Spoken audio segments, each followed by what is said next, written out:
Today's episode of the Star Local Media High School Sports Podcast is brought to you by Poor Richard's Cafe and Star Local Media. Poor Richard's Cafe, Plano's oldest restaurant since 1973. They are open daily from 5:30 a.m. to 2:30 p.m., serving the three most important meals of the day: breakfast, lunch, and dessert. It is true Texas home-style cooking made with love and grit. That is Poor Richard's Cafe, located off of Avenue K in Plano.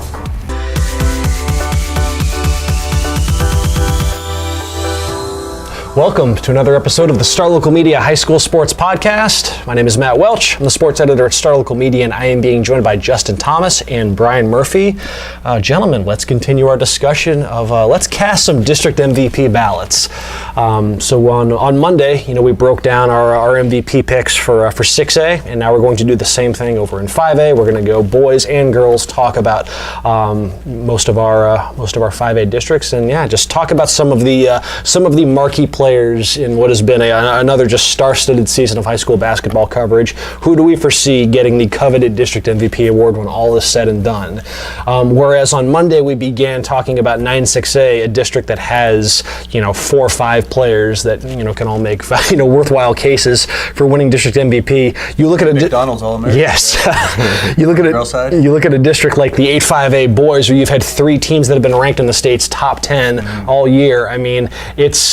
This district has been every bit as competitive at the top as we kind of envisioned. But nevertheless, one player's got to get that MVP, or at least so we think. Obviously, far be it from a district to not award a co-MVP here and there. But that's not the purpose of this exercise. We're going to pick one person. I don't think you're going to get co-MVPs in these districts anyway. Yeah. So let's start with 8-5A boys. As I said, whether it was Little Elm, Justin Northwest, the Colony, these are some of the best 5A teams in the Metroplex. Got one of the best players in the absolute country, though. Brian, who do you think's going to win the MVP in the 8-5A boys basketball district?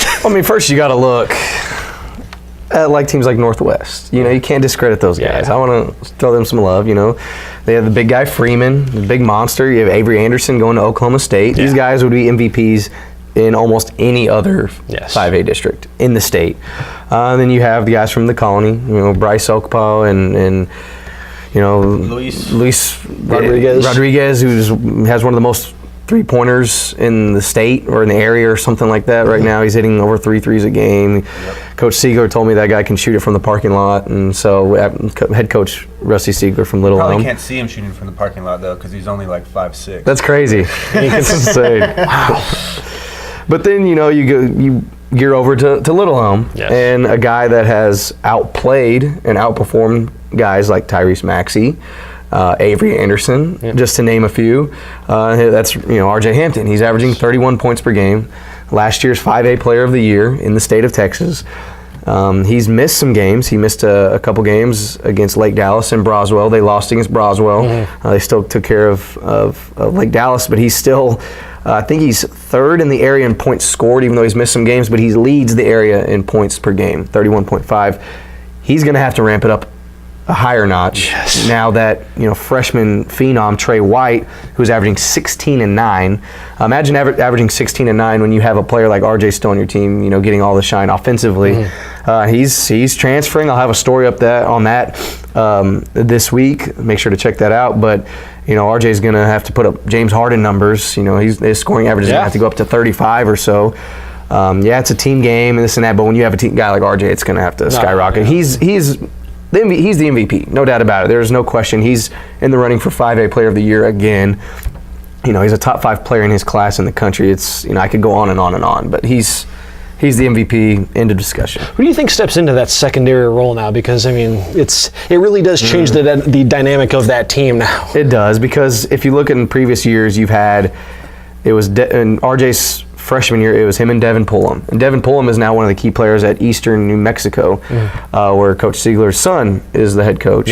And then he graduated, and then you had Javian Williams last year. Kind of like Luis Rodriguez. He's 5'6". He'd hit 3 or 4 threes a game, and he was perfect running mate. A guy that could drop 20 even any given night, but knew that RJ was the guy. And then this year you had Trey White step in and be the guy. Now it's I don't think they have a guy that's capable of that scoring magnitude. You got to have a guy like Brandon Crossley, who might be the best athlete on the team, probably the best athlete in the school, going to Colorado State for football. But he's not going to drop you 20. He's not going to put up Trey White numbers. But Coach Siegler told me earlier today, it's going to have to be a team thing. Yeah. The generic, everyone's got to do the role. Everyone's got to step up. Guys like Dre Rose, another football player who just committed to Southeastern Oklahoma, I think. Correct me if I'm wrong. But he's going to have to now be a starter. He was their sixth man. Did you really think one of us was going to correct you on that? Well, I'm sure someone on the pod, someone from Little Elm will be like, "Oh, Brian, an angry email." Golly, but yeah, guys like Will Harris, another football star. All these guys, they're really going to have to step up. And if they're right now, they're in the driver's seat to win the district title. Without Trey White, I don't know. But this isn't a Trey White podcast. It's an MVP podcast, and RJ's going to have to be a really, really special MVP down the stretch. I agree. I don't see any way that RJ doesn't win the MVP. I did see Justin Northwest play last week, and I know you saw them play Little Elm. I was curious if you had to pick an MVP just from that team. Because when I saw them play, they're a great team. They have a lot of good players, but nobody really stood out to me as not Avery Anderson. I mean, he had a good game, but they had a lot of guys that had good games, and I've only seen him play once though. So that's they're a good all-around team, but the deal with them against Little Elm, when I saw them play Freeman, the big 6'10" guy, he was destroying Little Elm in the first half. Okay, so but he got in foul trouble. He beasted on the boards when I saw him, but from a scoring perspective, he didn't really do much at all the game. He gets like the putbacks and the. Okay, right. How big is Bryce Okpoh? Like 6'6". See, that's bigger than anything Little Elm has. Little Elm's biggest player is Will Harris, and he's like 6'6", but he's skinny. Yeah. So I know Bryce Okpoh is pretty stout, right? So, yeah, Little Elm didn't have an answer for Freeman down low. I think he had like 9 and 8 in the first half, but he had 3 fouls, and then he picked up a 4th foul like right at the beginning of the third, and then so they played this almost the entire second half without him on the court, and then Little Elm, that's when they surged ahead, and Avery Anderson was just having to throw a bunch of junky shots up, but he still put up over 20. Like I said, Oklahoma State guy, D1, big time D1 player, but I think without Avery Anderson, that team isn't who they are. That's their MVP in my opinion. Gotcha. On the girls' side, I don't know, Justin. We got the Colony that's wrapped up that district championship. They got some studs of their own. Who do you foresee on the girls' side getting the MVP? Well, obviously they're gonna win the district, so they're probably gonna produce the MVP. Tamia Jones, junior guard, point guard. She's like legitimately a quadruple double threat when you factor in what she does defensively with steals. But I mean, Jewel Spear is the MVP. She's scoring 23 a game. She's, I've been here almost 10 years. That's crazy. But without a doubt, she's the best girls basketball shooter I've ever covered. Or probably even seen. There's been other incredible players that have come through, but in terms of just shooting the basketball on a jump shot, she's number one for me, from my perspective. And she's picked things up defensively this year. She's their scorer, so she's not asked to distribute as much. Tamia does that more, but she's very capable distributor. She's flashy. She crosses over. She passes the eye test. She's the MVP. Mm-hmm.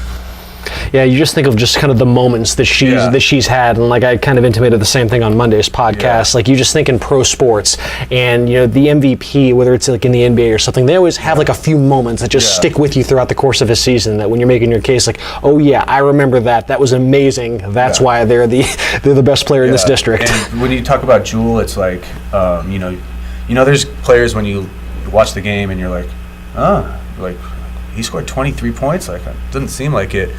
She's the opposite. She gets her points, but she does it by taking over at stretches and just completely dominating the game and putting on runs just to put games out of reach or get them back in games. So You kind of in concert with this, Brian? You feel like the Colony's Jewel Spear might be the MVP no doubt about it. No doubt about it, for sure.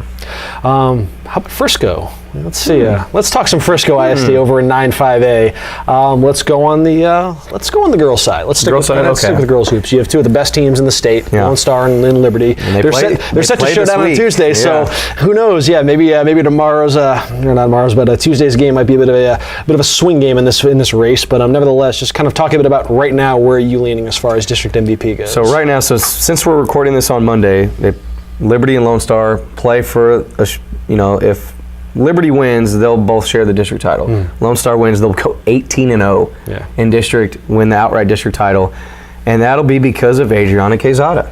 Adriana Quezada carried the load the first time they played Liberty.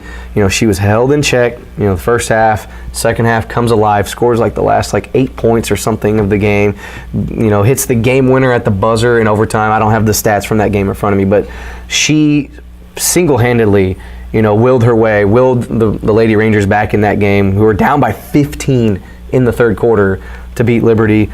She's averaging 17 points per game, you know, especially after, you know, having to step in with Mallory Adams graduating and having to take over that role, a lot of pressure. But, you know, she's thrived, you know, as that team's best player. And then, like you mentioned, the moment. Like, you know, certain players have certain moments, defining moments of a season. Hers was her game-winning shot with 5 seconds left in overtime to beat Liberty, a team that should have won. You know, and that's what it was. And unless Liberty, you know, goes in and wipes them out tomorrow, and Randy Thompson, who is the other MVP candidate in this district, she is no doubt about it, right there, Adriana Quezada, the two best players in this district. If she goes out there and drops 30 and they blow out Lone Star, then you kind of have a different discussion. But as of right now, I think you got to go with Adriana Quezada. How about on the boys' side? Where do you lean there? See, it's between the same two programs. You know, you have the defending district MVP from 13-5A last year in Zion Richardson, who won it as a junior, and now this year he's averaging 19 points per game. You know, he's another one of those guys. You look at the eye test, and you know, you see him, you look at him like 6'4" point guard. This guy's a stud. This is a future, you know, D1 college basketball player right here. Like I said, averaging 19 a game. Liberty, he has them in second place in the district.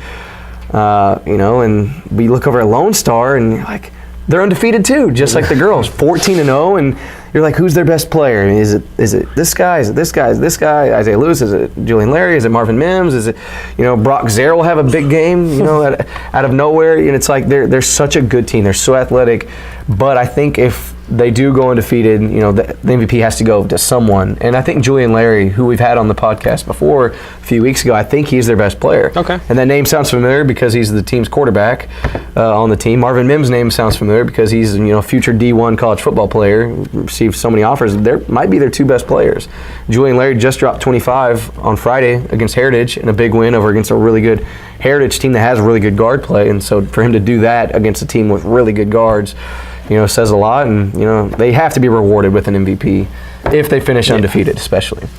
Yeah, so that's a look at some of the potential MVP candidates, including our picks for the Colony, Lake Dallas, Little Elm, Frisco ISD. Still got some more districts to talk, though. Obviously got some happenings over in with McKinney North dominating over in 10-5A on the boys and girls side, plus you know, Mesquite ISD over in 13-5A. We'll get to that in just a bit, but first, got to shine that student athlete spotlight. And for this, Justin, you went out to the Colony to talk. They're just talking about the Colony and just what a great year for the boys basketball program. Two of the key reasons, you know, Bryce Okpoh and Mr. You know, can shoot from the parking lot himself, Luis Rodriguez, and yeah, you know, just had a chance to sit down with both Bryce and Luis to talk a bit about the Cougars' just impressive season, and we will see what they had to say after a word from the sponsor. Today's podcast is brought to you by Star Local Media. 14 newspapers and websites with a print distribution of 270,000 homes and monthly page views of 600,000 online. Star Local Media, your community voice for news. And now, let's get back to the podcast. Welcome to the Star Local Media Sports Podcast. We are being joined today by Bryce Okpoh, Garren Davis, and Luis Rodriguez, senior members of the state-ranked The Colony boys basketball team. Guys, thanks for taking a few minutes to join us today. Thank you for having us. You guys are all seniors. You got one more home game left. Just kind of talk about kind of what the feelings going through your minds are right now as you guys are getting ready to play your last home game next week. Well, like, for all of us, it's kind of like surreal. Like, it's crazy to think that, like, we're about to play our last game at the Colony. So, I mean, we just kind of want to give the city everything we got in our last couple games. Garren, I want it to end. What's that? I'm scared that it's ending. Yeah, has it kind of set in yet, or? Yeah, it has, but I'm just trying to just get through it, keep playing. When you guys think about your 4 years here and the time you guys have had with the basketball program, what kind of stands out to you guys the most? What are the memories that you guys feel like you'll be taking with you from here? Just how much I really love them. Your teammates and stuff? Yeah. Bryce, how about you? Just being around my brothers every day. It's just crazy thinking it's about to end. So we're going to take every game one step at a time and just make a fall run in the playoffs. You guys are competing in a pretty loaded district with you guys and a couple of Little Elm and Justin Northwest state-ranked teams. What's it like just been playing in this district against quality teams like that, and how do you feel that's going to prepare you guys moving forward for the playoffs? I think it gives us an advantage because not everybody has to play the tough teams we have to. So some people's district doesn't prepare them for the playoffs like ours does. So even though we've lost a couple of close games, I mean, it just really is preparing us for later and trying to win those games. What were the expectations of the team coming into the season, and how do you feel things have gone for you guys so far? Honestly, real good. But in the beginning of the season, we really didn't know where we were gonna be. But like going into the season, we knew like we gained more confidence. Was there any moment or game, maybe non-district or early in district, where you guys really kind of got that belief that, you know, this is a team that could do something special? Yeah, definitely. Yeah, the games we've lost, they've been 1 or 2 point games, so we know we can play and beat anybody. The Little Elm game, I know there was a lot of emotion. I know I saw you kind of down on the court afterward, Bryce.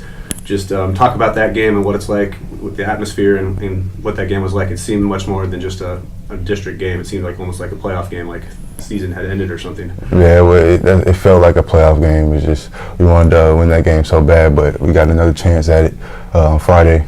So we're just going to go out there and play how we know how to play. You guys are heading out to Little Elm Friday. It's going to be another crazy atmosphere. I was out there last year for that game. Is that something you really get up for? Would you rather be in a tough road environment, or do you like playing here at home? Tough road. Yeah. Yeah. Luis, how tall are you? 5'8". 5'8". Yeah. He's a Is buck. there a ruler around here? No. What's your mentality? You know, every time you take the court, you're one of the smallest players out there, but you seem like one of the fire players out there. What's kind of your mentality, and how do you approach things when you get on the court? Well, when I step on the court, no one really expects me to do anything. So what I kind of try to do is just prove everybody wrong. And I know that no matter what, my teammates got my back. So they know how I can play, and they always got confidence in me. So that's all I need. You guys have all been, you know, on the varsity for a long time now, but talk about some of the newer members to the varsity this year and what they're kind of bringing to the team and how that's helped you guys. I mean, the play from some seniors this year, like Jalen Richardson and Devin Bell, they've stepped up big in some games and have really pushed us, even in practice, to get better. And Sean Matthew, Tay Mosher, Keith Miller, some underclassmen, they're stepping up too. Keith's playing a big role. Sean and Tay are getting really good for next year, so the team will still be able to move on strong.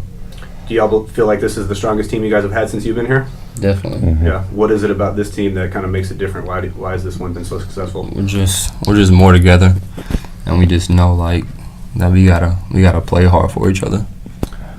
So we mentioned the Little Elm game coming up, and then one more after that, and then you're into the playoffs. What's it going to take for this to be successful for you guys? When you look back on it, what will have to happen for you to be proud of how this thing finished for you guys? Just really taking one game at a time and just live in the moment, not look ahead, because if we look ahead, that's when it can end just like that. So we got to take one game at a time and just play how we play. Who wins in a one-on-one game between you all? Me. Sorry, I gotta take that one. I got serious. I gotta take that one. 'Cause, you know, My hand up I'm first. sorry. I'm sorry. Gary did go first there. Yeah, we all CDD though, so it don't matter. Sounds like it needs to be settled on the court again then. Yeah. Definitely. All right, well, guys, thanks a lot for taking a few minutes to join us. Good luck this Friday against Little Elm and moving on into the playoffs, and hopefully finish strong for the Cougars. Thank you. Thank you. Welcome back to the Star Local Media High School Sports Podcast. I am Taylor Ragland, being joined by Kendrick and Devin. We're going to talk a little 8-5A, 10-5A, 13-5A to round out this podcast. Thanks again to Bryce Okpoh and Luis Rodriguez for joining us as the podcast guests today. I guess we'll start with 8-5A. I mean, JT, I feel like in the first half probably covered the girls' side, especially with, and Brian probably covered the boys' side. There's two pretty clear, I feel like, MVPs in that district. On the boys' side, RJ RJ Hampton of Little Elm is kind of far and away the best player in that district. Another incredible season for him. And then Jewel Spear for the Colony on the girls' side, kind of the same thing. They're going to win the district. She's their best player, kind of head and shoulders above pretty much everybody. Yeah, so I mean, it's pretty easy, but I do want to shout out some, I cover Lake Dallas, and there were definitely, especially on the girls' side, on the boys' side, Lake Dallas 1-8 in district play. Nobody in contention, obviously, with a record like that. But on the girls' side, they're going to maybe finish in second place. They're guaranteed either the second or third seed heading into the postseason. And they've certainly had some girls that have had incredible seasons. Juniors, Dorian Norris and Joe Elliott are back, have played a lot of varsity basketball up to this point. Still kind of doing the thing, especially Norris. Seems like every time I go out there, she's threatening a double-double. She controls the boards for them. She scores, not at will, but has done a really good job of getting to the basket. How tall is she? Man, she's big, but she's not like overwhelming big. She's really good at using her body. She's really athletic, which I think helps. Really strong, understands her body, I think is part of it. 'Cause sometimes, in high school, it's people are still, figuring out, how they're supposed to play, how their bodies are best suited to, what they're going to do on the court and all that good stuff. But she's definitely a really strong candidate. I'd say, underneath Jewel Spear, just because, she's going to win the MVP, and I don't think it's close. But Lake Dallas doing some really good things, especially on the girls' side. Some really impactful freshman point guard, Mackenzie Buss, which she's not big at all. It's crazy how springy she is for her size. She's had a really good year, handling the ball for them and getting inside and getting to the free throw line and all that kind of stuff. So, that's basically it for 8-5A. There's not much to say. Like I said, it's pretty unanimous in RJ and Jewel. Shout out to the Lake Dallas girls for another good season under first-year head coach Catherine Madison.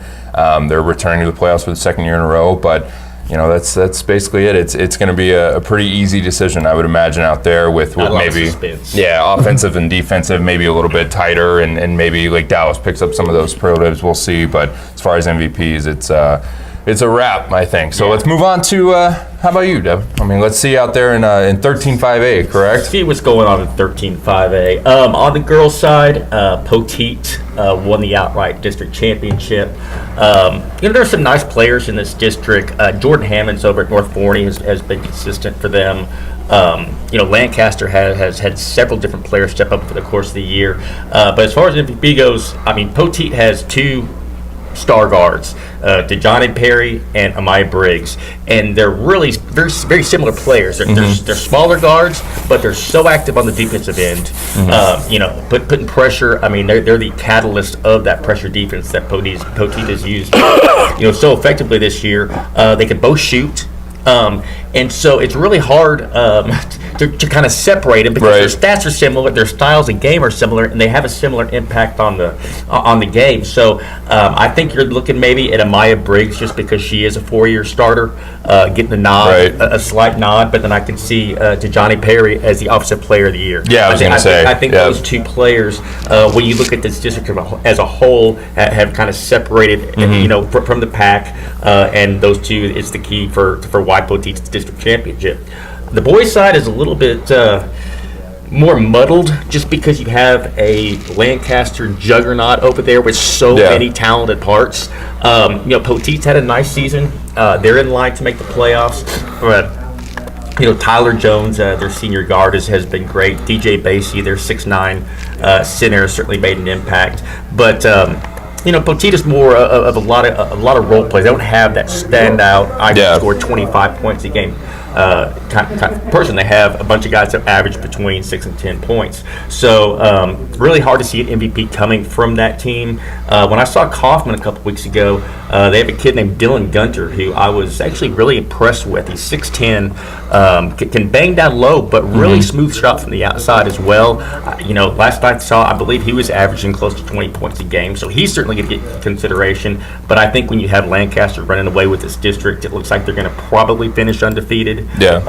And then it's just a matter of which Lancaster guy do you use. Oh, yeah. I mean, Mike Miles, Wade Taylor, they have different guys that they probably have 8 guys that can score 20 points. Oh, yeah. I saw them play against Plano in the DISD Holiday Tournament, and man, it really wasn't even that close. I mean, Plano was missing some players, was missing their head coach actually with some family stuff over the holidays and all that good stuff. But at the same time, Lancaster is just, I mean, they really have something this year. And it could be another case where you said, I mean, you were talking about the girls' side where, you know, there's a couple options and you end up just saying, okay, you're MVP and you're Offensive Player of the Year, and there's really no difference, but here's your two superlatives. And I think it's going to be a matter when they sit down to decide, because again, they've blown out opponents so quick that a lot of times these guys, their starters aren't even playing in the second half. Right. So their numbers is kind of hard to follow along with numbers, especially since we don't get to cover Lancaster on a consistent basis. So I think this is going to be one of those where they get into that coaches meeting. Yeah. And, they'll know. They talk to the Lancaster coaches and say, who do you think deserves a MVP type thing? Who's y'all's best player? Who's your MVP this year? Not even best player necessarily. They certainly necessarily. have no shortage of options out there. Yeah. Well, I guess, Kendrick, let's round this out with a look at 10-5A and Old McKinney North having a pretty good year, right? The Bulldogs and the Lady Bulldogs have already both clinched playoff spots, and they've been in the playoffs not one, not two, not three, but both of them are going to make their 10th consecutive appearance. That's pretty impressive for, as Devin knows, you always have a school that's good, like particularly at one school, but it's very rare that you have boys and girls overlap. Right. He's like, the boys are good, the girls are down, vice versa. So it's pretty cool for them to have that decade of excellence. On the boys' side, the MVP, because the boys are basically a shoe-in to win the district. I think they officially clinch tomorrow night. But I'm picking Brandon Frazier, who the crazy thing about him is he's a football player. 3-star recruits got 20 offers as a football player, but basketball, he's putting them 18 and 10 a game, and their team's undefeated in district and has beaten everybody, going to be twice. So I would think off of those merits, that'll be him. Yeah. He's a 6'8" monster. Can go get you a oop, get you some rebounds, and they have a system where they kind of have a flow system like the Mavericks, where nobody's really the star, but 18-10 is pretty impressive. Yeah. And then on the girls' side, they have a key player named Maria Fields, who's averaging 28 points a game in district, but their team is on the 4th seed, so I don't think that she'll get it. It'll probably be on somebody from Denison or Wiley East who I haven't seen play, but I know Denison's been pretty good. They've been averaging like 60, 70 points a game, so somebody's scoring those points. Yeah, that's a lot of points, especially on the in the girls' game. Yes, I don't want to sit there and mention a name. I'm just using it as a process of elimination that the MVP has to be on that team for that's winning in the district versus a fourth place team. You know, Fields has put up some work. She's had 4 games over 30 in district, and she's putting up 28.6. Yeah, I mean, it's kind of like the Lake Dallas argument that I made earlier. There's girls that are having incredible seasons, girls that are putting up numbers that are extremely important to their teams. But Fields doesn't could be an offensive player. Yeah, it's kind of always about that district title, or at least being up there. I think when it comes to MVP, I mean, it very rarely goes to. It has to be a pretty rare occurrence and a pretty special player to get it without that title. So I guess that's a cursory look at the rest of short and sweet, the rest of the 5A districts. Thanks to our interview guests. Again, thanks to the guys in the first half. Thanks to you all for listening to the High School Sports Podcast, and we will talk to you guys later.